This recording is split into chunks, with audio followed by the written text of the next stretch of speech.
Assalamualaikum warahmatullahi wabarakatuh.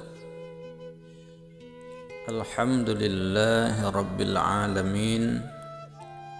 Wassalatu wassalamu ala sayyidina Muhammad wa ala alihi wa sahbihi ajma'in.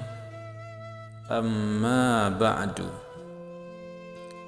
Sahabat pintu hikmah yang dirahmati oleh Allah Subhanahu wa ta'ala, semoga kita semua selalu di dalam rahmat kasih sayangnya Allah Subhanahu wa ta'ala, dipanjangkan umurnya di dalam taat dan taqwa, diampuni segala dosanya, dimudahkan segala urusannya, disembuhkan segala penyakitnya, dilapangkan rezeki yang halal dan barakah, diberikan ilmu yang bermanfaat, diterima amal dan doa-doa, serta diwafatkan di dalam keadaan selamat iman, husnul khatimah.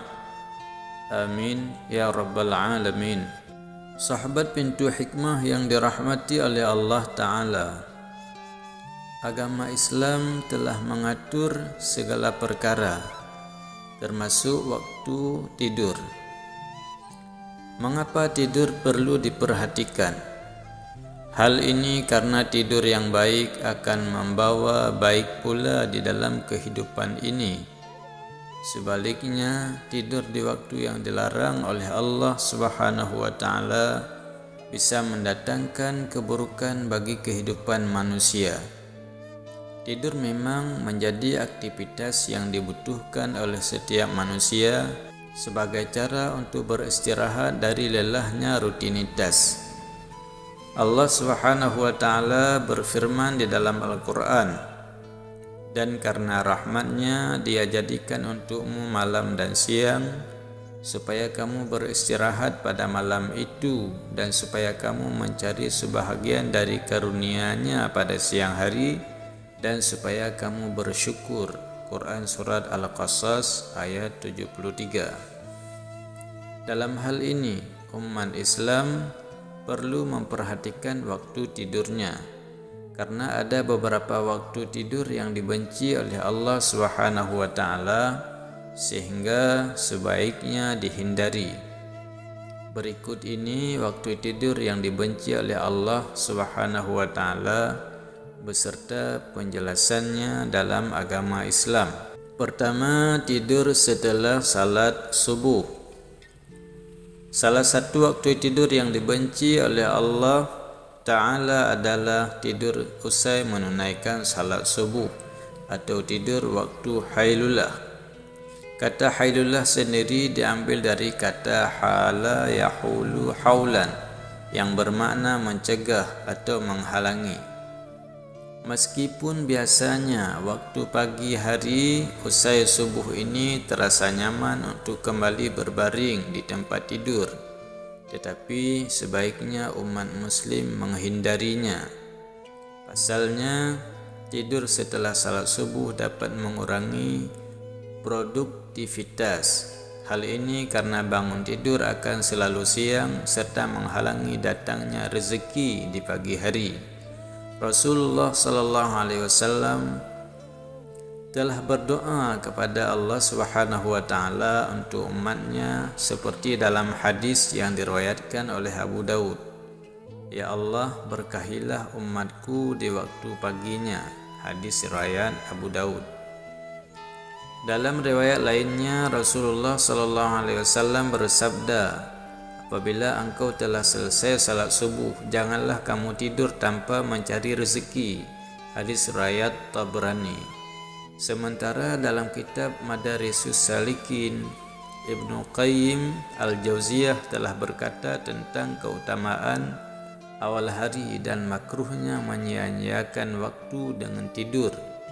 Beliau berkata, termasuk hal yang makruh bagi orang saleh, karena tidur antara salat subuh dengan terbitnya matahari, waktu tersebut sangat berharga sekali. Pagi hari adalah awal hari dan sekaligus sebagai kuncinya. Selain itu, pagi juga waktu diturunkan rezeki, turunnya keberkahan dan awal dari bergulirnya hari, dan melakukan segala kegiatan hari itu, sehingga pagi tersebut menjadi waktu mahal tersebut. Selain itu, Ibnul Qayyim rahimahullah juga menjelaskan, tidur setelah subuh sangat berbahaya bagi badan karena melemahkan dan merusak badan, karena sisa-sisa metabolisme yang seharusnya diurai dengan berolahraga atau beraktivitas. Kedua, tidur setelah salat asar menuju maghrib. Waktu tidur yang dibenci Allah Ta'ala selanjutnya yakni tidur selepas salat asar atau ailulah. Kata ailulah diambil dari kata illat yang bermakna penyakit. Memang benar bahwasanya tidur setelah salat asar hingga menuju waktu maghrib dapat menyebabkan beberapa efek buruk bagi kesehatan. Misalnya menimbulkan penyakit, memicu stres, bahkan membuat seseorang mengalami linglung. Sebagaimana telah diterangkan dalam hadis yang diriwayatkan dari Aisyah radhiyallahu anha, Rasulullah sallallahu alaihi wasallam bersabda, barang siapa yang tidur setelah salat asar lalu akalnya hilang, maka janganlah dia mencela atau menyalahkan kecuali dirinya sendiri. Selain itu, biasanya orang yang tidur pada waktu usai salat asar sampai waktu maghrib akan mengalami kelelahan. Jadi sebaiknya hal ini dihindari karena lebih banyak menyebabkan keburukan. Ketiga, tidur sebelum menunaikan salat Isya.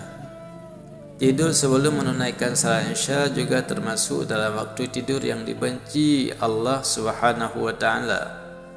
Diriwayatkan dari Abu Barzah radhiyallahu anhu bahwasanya Rasulullah sallallahu alaihi wasallam membenci tidur sebelum salat Isya dan mengobrolnya setelahnya.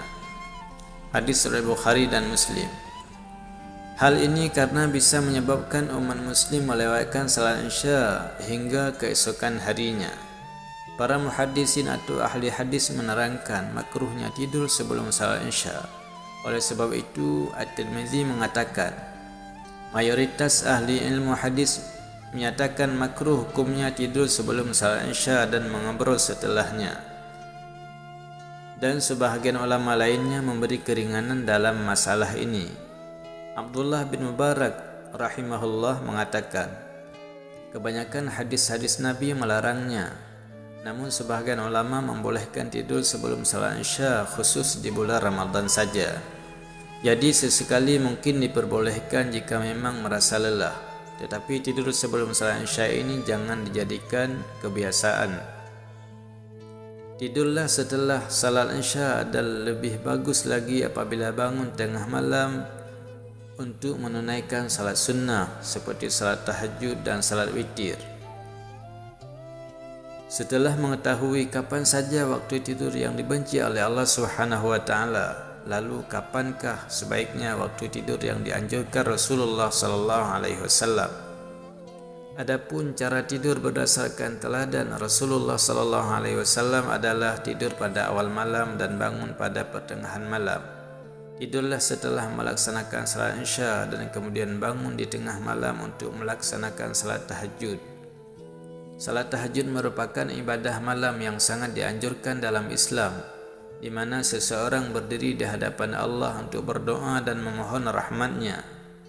Ini memungkinkan tubuh untuk mendapatkan istirahat yang cukup sehingga dapat menghadapi hari lebih produktif. Adapun posisi tidur yang baik dalam Islam dan doanya. Pada sebahagian riwayat dijelaskan Rasulullah sallallahu alaihi wasallam tidur berbaring di atas rusuk kanan beliau.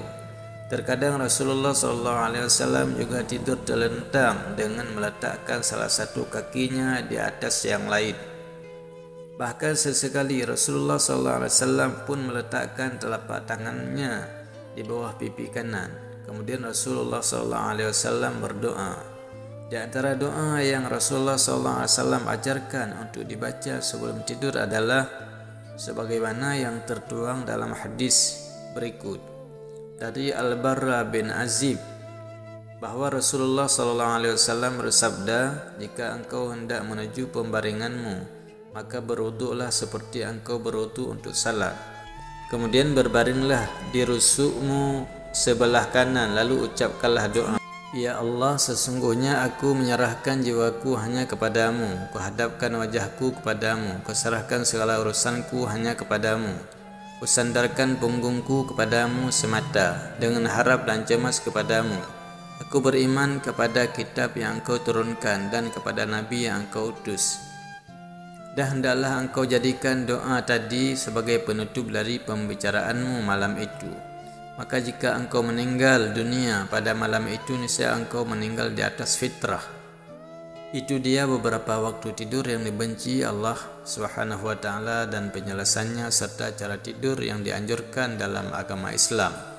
Semoga bermanfaat. Wassalamualaikum warahmatullahi wabarakatuh.